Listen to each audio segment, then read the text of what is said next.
So today we're going to be recharging our Canyon filter in our 1998 Silverado OBS truck.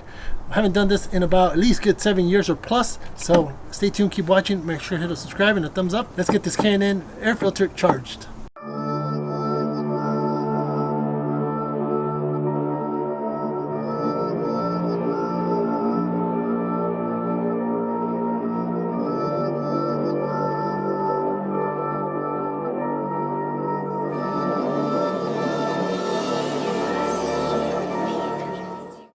On the 96 to 98 Silverado, you have one latch here, and you have another latch on the back side like that, and then this just little tab. So what you want to do is open it, release it, open it. Let's look at the filter.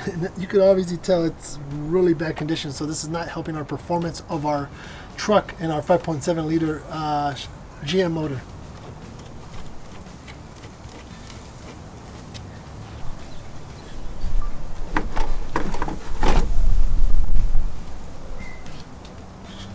I shot the video right after we did the engine detail, so there's some water sitting there. It's not gonna suck it up because it does have air holes here, so that'll probably prevent it. But you sure don't want no water in your air box before running it. So what we're gonna do is vacuum this out, clean this out completely, and start on our K&N filter.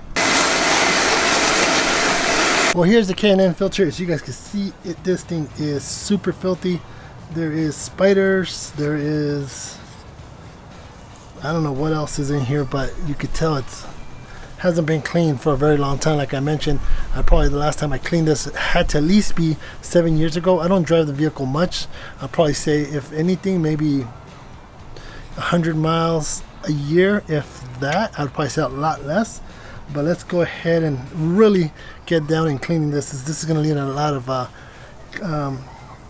K&N air cleaner solvent or air filter solvent. So we're also going to clean out our air box. We're going to take it off, clean it up, make sure it's all nice and fresh in there as well, so we can get some solid air into our air intake and into our throttle body and into our motor, right? So the better we clean out everything, the better the truck performs.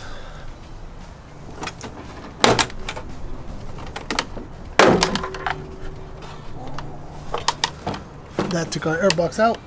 As you guys can see, it's also filthy in there. We're going to go ahead and wash this out, clean it up, and put it back in.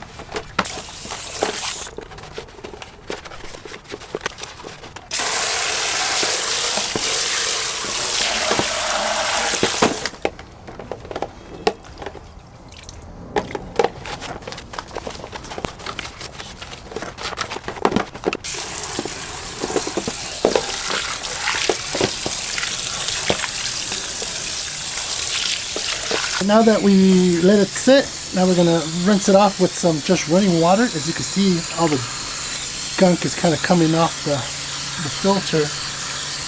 All you have to do is literally don't do high pressure, at least what they recommend. You want to make sure we get into the crevices and see if we can push anything out that's sitting in there as well, because there was some bugs.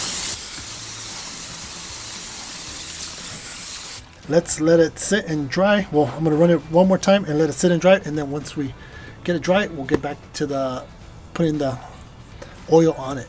So the filter is completely dry. I did notice that some of the particles on the filter are starting to rip out beyond this little metal piece. So you can, I don't know if you can see it, but there's like little, I guess you can see it if it's black, then it's missing. So I think it's almost time. I think it's time to replace this. But for now, we are gonna put some red oil on it, and then once obviously we get the new one, then we'll or maybe this has a lifetime warranty and we could get this replaced. But you can see it, some of the filter part kind of giving out already, especially this part right here. So it's dry. We're gonna put some oil on it and then let it sit overnight. and let it soak. You don't want to put too much because then you don't want your mass air sensor to get clogged up or get any have any issues with that. But you almost want to do a light coat, just like so.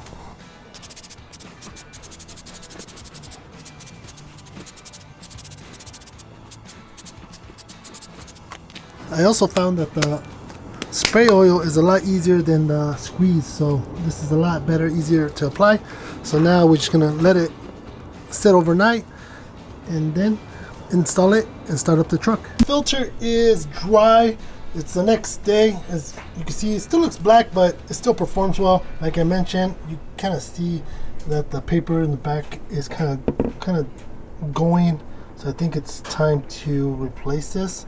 But for the now being, we're gonna go ahead and drop this in. And I think those fell out when I was cleaning it. And even though I was running soft water to it, that's what fell. So I think we're good though. Hopefully we don't get this stuff into the engine. But also I cleaned out the air box. As you guys can see, I did use the engine dressing. So it looks a lot better. Looks brand new. Here's the cover. So let's go ahead and drop this filter in for now, and then we're going to replace this with an OEM one or another one like these.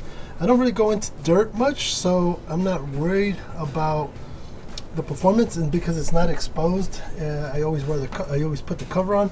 I think we'll be fine. So even with an OEM one, again, I think I'll be all right. Again, this is just a 5.7 Vortec liter. It's not an LS. Not looking to get too much performance out of it, but if we could get one of these, great. If not, we'll drop in a filter, OEM filter style one. So let's put this on.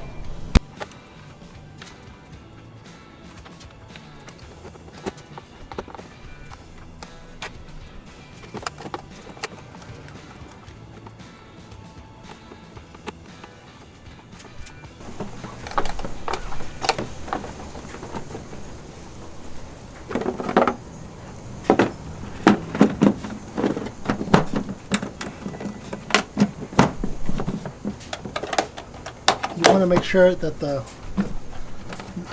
this tube falls into place perfectly to grab onto the cover grabs onto it perfectly. So it looks like we're good. That's it.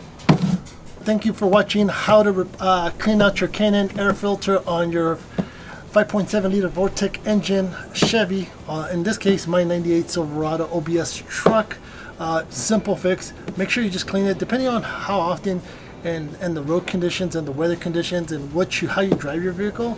You want to clean it out every so often, but just check it, make sure it's good. I would probably say at least every 6 months, depending on the road, again, the way you drive and where you drive. So thank you guys for watching. Make sure to hit a thumbs up and a subscribe, and I'll catch you on the next video. Man, look at that engine. And even better, we know that the air filter's clean. Next, fluids change.